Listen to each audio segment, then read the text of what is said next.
Welcome to Did You Know, Episode 8. Let's get right into it. Do you know what Silicon Valley Bank and First Republic Bank have in common? The same accounting and auditing firm, KPMG. In both cases, according to the Financial Times, KPMG gave the bank's financial statements a clean bill of health as recently as the end of February. So this reminds me of the CDO ratings during the 2008 financial crisis. CDOs stand for collateral debt obligations, which were bonds backed by real estate as collateral. However, the banks were giving out mortgage loans to anyone who could sign a piece of paper. They were then packaging these loans by putting the high quality loans on top and subprime loans on the bottom. Rating agencies were then coming in and rating these CDOs AAA, and institutional investors, banks, and pension funds started buying these things up like hotcakes, and well, we know what happened after that. Did you know that the average contract interest rate for 30-year fixed rate mortgages with conforming loan balances decreased to 6.5% from 6.55%? Mortgage applications to purchase a home dropped 2% last week compared with the previous week, and also the spread between conforming and jumbo mortgage rates narrowed again. Look,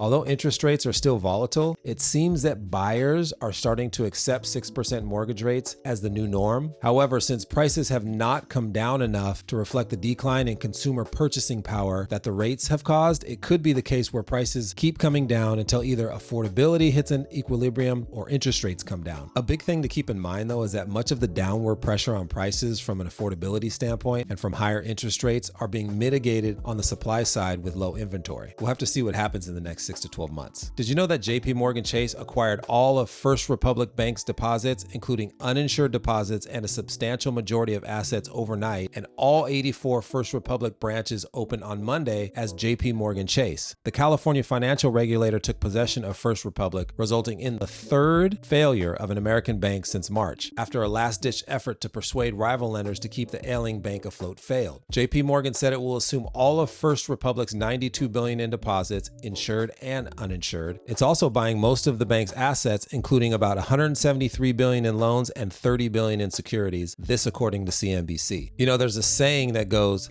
tough times create strong people. Strong people create easy times. Easy times create weak people. Weak people create tough times. I was thinking about this saying and how it can be applied to the banking system over the last 20 years. Think about it. During the early 2000s, banks experienced easy times with low interest rates and easy access to credit. However, this led to complacency and weak points in the system that were exposed later, leading to the financial crisis of 2008. Stricter regulations were put in place, creating a period of tough times for banks, which led to the creation of strong executives who were better equipped to navigate the challenges facing the industry. But then again, the easy times that followed, 2013 to 2022, created a sense of complacency, leading to weak points in the system that are currently being exposed, such as Silicon Valley Bank and First Republic Bank. So this begs the question, in a capitalistic society, is it better for businesses to learn the hard way, or are bailouts necessary? That's obviously a lot to unpack here, but I thought that was interesting. In March 2022, REX filed a lawsuit against Zillow and the National Association of Realtors, saying Zillow's decision to split listings between agent listings